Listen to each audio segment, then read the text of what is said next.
ಮಂಡ್ಯ ಬಿಟ್ಟು ಹೋಗಲು ಸಾಕಷ್ಟು ಅವಕಾಶಗಳು ಇದ್ವು. ಆದ್ರೆ ನಾನು ಗೆದ್ರು ಸೋತ್ರು ಇದ್ರು ಹೋದ್ರು ಮಂಡ್ಯ ಬಿಟ್ಟು ಹೋಗೋದಿಲ್ಲ ಅಂತ ಸಂಸದೆ ಸುಮಲತಾ ಅಂಬರೀಶ್ ಅವರು ಹೇಳಿದ್ರು. ಬೆಂಬಲಿಗರ ಸಭೆಯಲ್ಲಿ ಪಾಲ್ಗೊಂಡು ಮಾತನಾಡಿದ ಅವರು ಪ್ರಧಾನಿ ನರೇಂದ್ರ ಮೋದಿ ಅವರನ್ನ ಹೊಗಳಿದ್ರು. ಚುನಾವಣೆಯಲ್ಲಿ ನಾನು ಸ್ಪರ್ಧೆ ಮಾಡ್ತಾ ಇಲ್ಲ, ಒಂದು ಪಕ್ಷದ ಬೆಂಬಲ ನನಗೆ ಸಿಕ್ಕಿದೆ ಅಂತ ಅವರು ಹೇಳಿದ್ರು. ಚಾಲೆಂಜಿಂಗ್ ಸ್ಟಾರ್ ದರ್ಶನ್ ಪುತ್ರ ಅಭಿಷೇಕ್ ಅಂಬರೀಶ್ ಪಾಲ್ಗೊಂಡಿದ್ರು. ಹೆಚ್ಚಿನ ಸಂಖ್ಯೆಯಲ್ಲಿ ಬೆಂಬಲಿಗರು ಕೂಡ ಪಾಲ್ಗೊಂಡಿದ್ರು.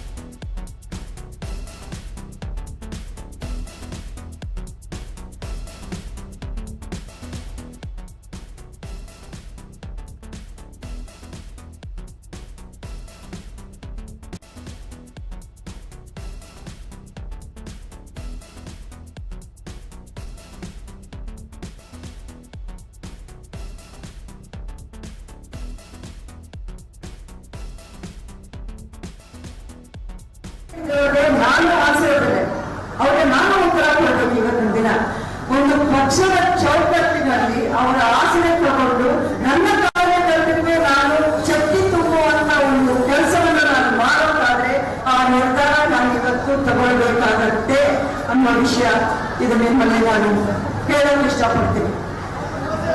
ನಾನು ಹೇಳಿದ್ದೀನಿ, ನನ್ನ ಮುಂದೆ ಇದ್ದಂತ ಆಯ್ಕೆಗಳು ಯಾವುದು ಇಂಡಿಪೆಂಡೆಂಟ್ ಬೇಡ, ಕಾಂಗ್ರೆಸ್ ಅಲ್ಲಿ ನಾನು ಬೇಡ ಅಂತ ಅವರೇ ಹೇಳಿದ ಮೇಲೆ ನಾನು ಯಾವತ್ತೂ ಅವರಿಗೆ ನಾನು ಹೋಗೋದಿಲ್ಲ. ಹಾಗಿದ್ದಾಗ ಇನ್ನೊಂದು ಮುಖ್ಯ ಕಾರಣ, ನನ್ನ ಜಿಲ್ಲೆಗೆ ಒಬ್ಬ ಇಂಡಿಪೆಂಡೆಂಟ್ ಸಂಸದೆಯಾಗಿದ್ದು 4,000 ಕೋಟಿಯಷ್ಟು ಅನುದಾನವನ್ನು ಕೊಟ್ಟಿದ್ದು ನಮ್ಮ ಕೇಂದ್ರದಲ್ಲಿರುವಂತ ಬಿಜೆಪಿ ಸರ್ಕಾರ. ಅಷ್ಟೇ ಅಲ್ಲ, ಅವರು ಪ್ರತಿಯೊಂದು ವಿಷಯದಲ್ಲೂ ನನ್ನನ್ನು ವಿಶ್ವಾಸಕ್ಕೆ ತಗೊಂಡು ನನ್ನನ್ನು ಕರೆಸಿ ಮಾತಾಡಿ ವಿಷಯವನ್ನ ಅವರು ಕೂಲಂಕುಷವಾಗಿ ನನಗೆ ಅರ್ಥಾಗ ಮಾಡಿ, ನೀವು ನಿಮ್ಮಂಥ ನಾಯಕತ್ವ ನಮ್ಮ ಪಾರ್ಟಿಗೆ ಬೇಕಿದೆ, ನೀವು ಬೇರೆ ಯಾವುದೇ ನಿರ್ಧಾರ ತಗೊಳ್ಬೇಡಿ ಅಂತ ಒಬ್ಬ ದೇಶದ ಪ್ರಧಾನಿ ಸಹ ನನಗೆ ಹೇಳ್ತಾ ಇದ್ದಾರೆ. ಅದು ಗೌರವ ಕೊಡೋದು ಅಂದ್ರೆ ಅದು ಪಕ್ಷವನ್ನ ಬೆಳೆಸೋ ಒಂದು ನಾಯಕರ ಒಂದು ಗುಣ, ಒಂದು ಲಕ್ಷಣ ಅಂದ್ರೆ ಇವತ್ತು ನೀವು ನೋಡ್ತಾ ಇದ್ರೆ ನಮ್ಮ ದೇಶ ಎಲ್ಲೈತೆ, ಎಲ್ಲಿತ್ತು, ಇವಾಗ ಎಲ್ಲಿ ಹೋಗಿದೆ ಅನ್ನೋದು. ಇಡೀ ಜಗತ್ತಲ್ಲೇ ಇಂಡಿಯಾ ಅಂದ್ರೆ ಎಲ್ಲರೂ ತಿರುಗಿ ಮಾಡಿರೋದು ನಮ್ಮ ಹೆಮ್ಮೆಯ ಪ್ರಧಾನಿ ಮಂತ್ರಿಗಳಾದ ನರೇಂದ್ರ ಮೋದಿ ಅವರು. ಅವರು ಯಾವುದೇ ಒಂದು ಹೆಜ್ಜೆ ಹಾಕಿದ್ರು ಅಭಿವೃದ್ಧಿಯೇ ನನ್ನ ಮೂಲ ಮಂತ್ರ, ಆ ಮಂತ್ರವನ್ನೇ ಹೇಳ್ಕೊಂಡು ಅವ್ರು ಹೋಗ್ತಾ ಇದ್ದಾರಲ್ಲ, ಅವ್ರು ಯಾವುದು ಸ್ವಾರ್ಥ ರಾಜಕಾರಣ ಮಾಡಿದ್ದವರಲ್ಲ. ಅವ್ರಿಗೆ ಕುಟುಂಬ ಇದೆಯಾ, ಅವ್ರಿಗೆ ಇನ್ನೇನು ಆಸ್ತಿ ಮಾಡಬೇಕು ಅನ್ನೋ ಆಸೆ ಇದೆಯಾ, ಅವ್ರ ಬಗ್ಗೆ ಅವರು 25 ವರ್ಷಗಳೇನೋ ಇದ್ದಾರೆ ಅನಿಸುತ್ತೆ ರಾಜಕೀಯ ಒಂದು ಜೀವನದಲ್ಲಿ. ಒಂದೇ ಒಂದು ಭ್ರಷ್ಟಾಚಾರದ ಆರೋಪ ಅವ್ರ ಬಗ್ಗೆ ಇದೆಯಾ? ಅಂತ ನಾಯಕತ್ವವನ್ನು ನಾವು ಮೆಚ್ಕೋಬೇಕು. ಆ ನಾಯಕರ ಜೊತೆ ನಾವು ಇದ್ದಾಗ ನಾವು ನನ್ನ ಜಿಲ್ಲೆಗೆ ಸಾಕಷ್ಟು ಕೊಡುಗೆಯನ್ನ ತರಬಹುದು. MP ಇವತ್ತು ಇರ್ತೀನಿ, ನಾಳೆ ಇನ್ನೊಂದು ಆಗ್ತೀನೇನೋ, ಇನ್ನೊಂದು ಆಗ್ಬೋದು. ಆ ಸ್ಥಾನ ಇದ್ದಾಗ ನಾನು ನಮ್ಮ ಜಿಲ್ಲೆಗೆ, ನಮ್ಮ ಕಾರ್ಯಕರ್ತರಿಗೆ, ನಮ್ಮ ಬೆಂಬಲಿಗರ ಜೊತೆ ನಾನು ಇರ್ತೀನಿ. ನಾನು ಈ ಒಂದು ಚುನಾವಣೆಯಲ್ಲಿ ಮಾತ್ರ ಸ್ಪರ್ಧೆ ಮಾಡ್ತಾ ಇಲ್ಲ, ಆದ್ರೆ ಮಂಡ್ಯದಿಂದ ನಡೆಯಲು ನಿರ್ಗಮನ ಆಗ್ತಿಲ್ಲ.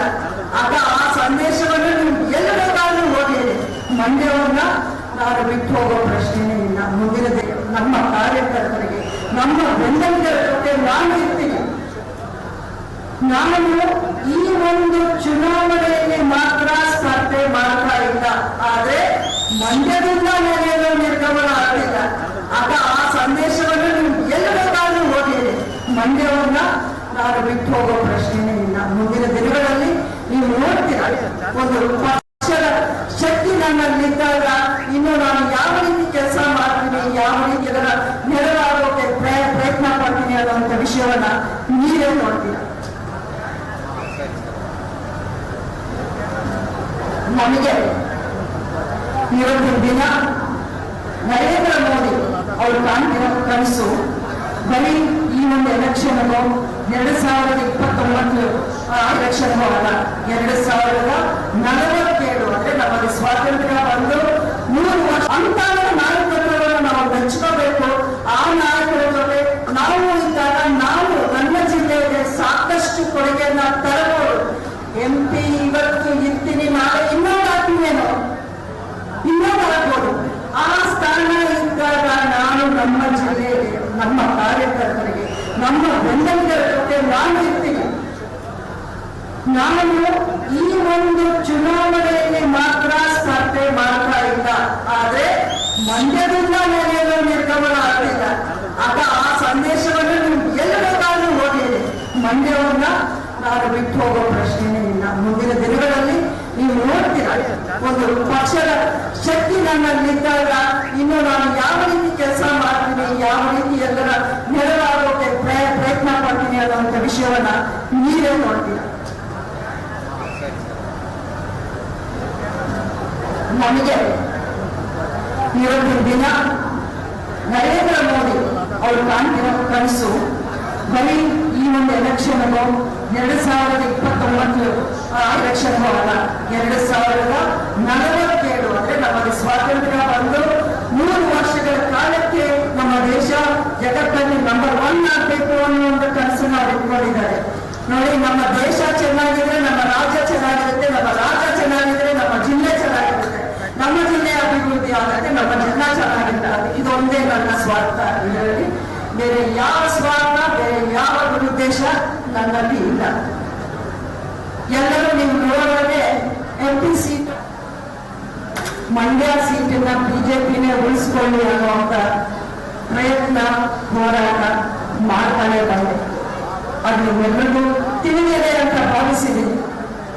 ಪ್ರತಿ ಒಂದು ಚರ್ಚೆ ಬಂದಾಗ ಬೇರೆ ಬೇರೆ ಸಲಹೆಗಳು, ಬೇರೆ ಬೇರೆ ಅವಕಾಶಗಳು ನನ್ನ ಮುಂದೆ ಬಂತು.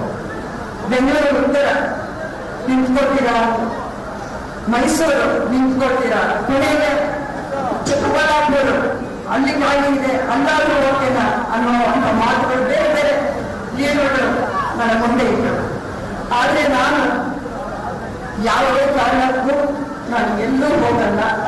ನಾನು ಎದ್ರು ನಿಂತರು ಗೆದ್ರು ಸೋದ್ರು ಮಂಡ್ಯನೇ, ಮಂಡ್ಯ ಬಿಟ್ಟು ನಾನು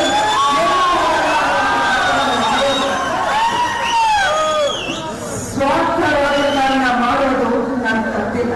ಯಾಕಂದ್ರೆ ನಾನು ಒಂದು ರೀತಿಯಲ್ಲಿ ನೋಡಿ ಬೆಳೆದಿದ್ದೆ ಅಂಬರೀಷ್ ಅವರ ಚೌಕಟ್ಟಿನಲ್ಲಿ. ಅವರು ಎಂದೆಂದಿಗೂ ಅಧಿಕಾರಕ್ಕೆ ಆಸೆ ಪಟ್ಟವರಲ್ಲ, ಆ ಅಧಿಕಾರದಲ್ಲಿ ಅಂಟಿಕೊಂಡು ಕೂತ್ಕೋಬೇಕು ಅನ್ನೋದು ಯಾವತ್ತೂ ಅವರಲ್ಲಿ ಇರಲಿಲ್ಲ.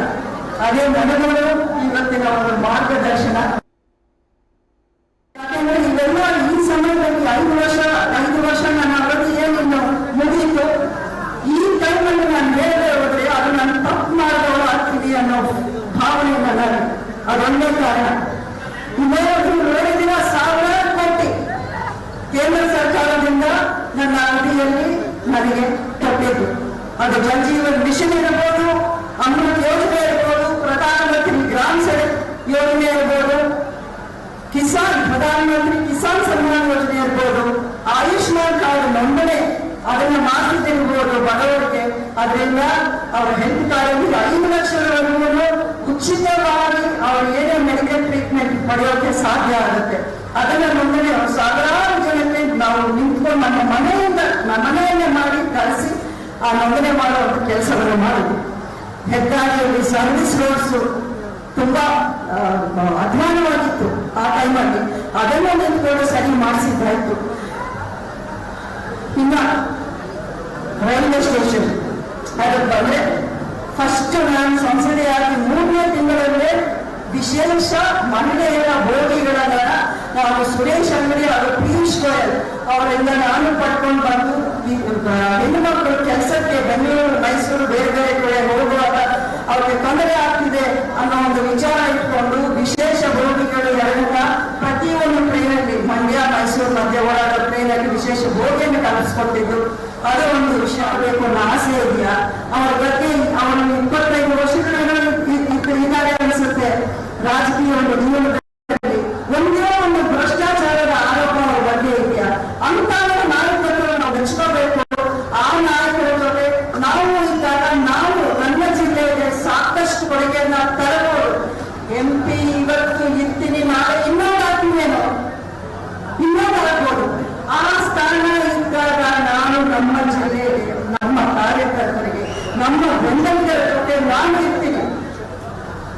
ನಾನು ಈ ಒಂದು ಚುನಾವಣೆಯಲ್ಲಿ ಮಾತ್ರ ಸ್ಪರ್ಧೆ ಮಾಡ್ತಾ ಇಲ್ಲ, ಆದ್ರೆ ಮಂಡ್ಯದಿಂದ ನನಗೆ ನಿರ್ಗಮನ ಆಗಲಿಲ್ಲ.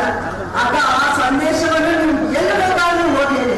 ಮಂಡ್ಯವನ್ನ ನಾನು ಬಿಟ್ಟು ಹೋಗೋ ಪ್ರಶ್ನೆನೇ ಇಲ್ಲ. ಮುಂದಿನ ದಿನಗಳಲ್ಲಿ ನೀವು ನೋಡ್ತೀರಾ, ಒಂದು ಪಕ್ಷದ ಶಕ್ತಿ ನನ್ನಲ್ಲಿದ್ದಾಗ ಇನ್ನು ನಾನು ಯಾವ ರೀತಿ ಕೆಲಸ ಮಾಡ್ತೀನಿ, ಯಾವ ರೀತಿ ಎಲ್ಲರ ನೆರವಾಗೋಕೆ ಪ್ರಯತ್ನ ಪಡ್ತೀನಿ ಅನ್ನುವಂಥ ವಿಷಯವನ್ನ ನೀವೇ ನೋಡ್ತೀರಾ. ನರೇಂದ್ರ ಮೋದಿ ಅವರು ಕಾಣ್ತಿರೋ ಕನಸು ಬರೀ ಈ ಒಂದು ಎಲೆಕ್ಷನ್ 2029 ಎಲೆಕ್ಷನ್ ಅಲ್ಲ, 2047 ಅಂದ್ರೆ ನಮಗೆ ಸ್ವಾತಂತ್ರ್ಯ ಬಂದು 3 ವರ್ಷಗಳ ಕಾಲಕ್ಕೆ ನಮ್ಮ ದೇಶ ಜಗತ್ತಲ್ಲಿ ನಂಬರ್ 1 ಆಗ್ಬೇಕು ಅನ್ನೋ ಒಂದು ಕನಸನ್ನು ಅವ್ರು ಇಟ್ಕೊಂಡಿದ್ದಾರೆ. ನೋಡಿ, ನಮ್ಮ ದೇಶ ಚೆನ್ನಾಗಿದ್ರೆ ನಮ್ಮ ರಾಜ್ಯ ಚೆನ್ನಾಗಿರುತ್ತೆ, ನಮ್ಮ ರಾಜ್ಯ ಚೆನ್ನಾಗಿದ್ರೆ ನಮ್ಮ ಜಿಲ್ಲೆ ಚೆನ್ನಾಗಿರುತ್ತೆ, ನಮ್ಮ ಜಿಲ್ಲೆ ಅಭಿವೃದ್ಧಿ ಆಗುತ್ತೆ, ನಮ್ಮ ಜನ ಚೆನ್ನಾಗಿರ್ತಾರೆ. ಇದೊಂದೇ ನನ್ನ ಸ್ವಾರ್ಥ. ಇದರಲ್ಲಿ ಬೇರೆ ಯಾವ ಸ್ವಾರ್ಥ, ಬೇರೆ ಯಾವ ಉದ್ದೇಶ ನನ್ನಲ್ಲಿ ಇಲ್ಲ. ಎಲ್ಲರೂ ನೀವು ನೋಡೋದೇ MP ಸೀಟು MLA ಸೀಟು ಸಿಕ್ಕಿಲ್ಲ ಅಂದಮೇಲೆ ತಪ್ಪ ಮಾಡಿಕೊಂಡು ಪಾರ್ಟಿ ಬಿಟ್ಟು ಅವರು ಯಾವುದೇ ಒಂದು ಹೆಜ್ಜೆ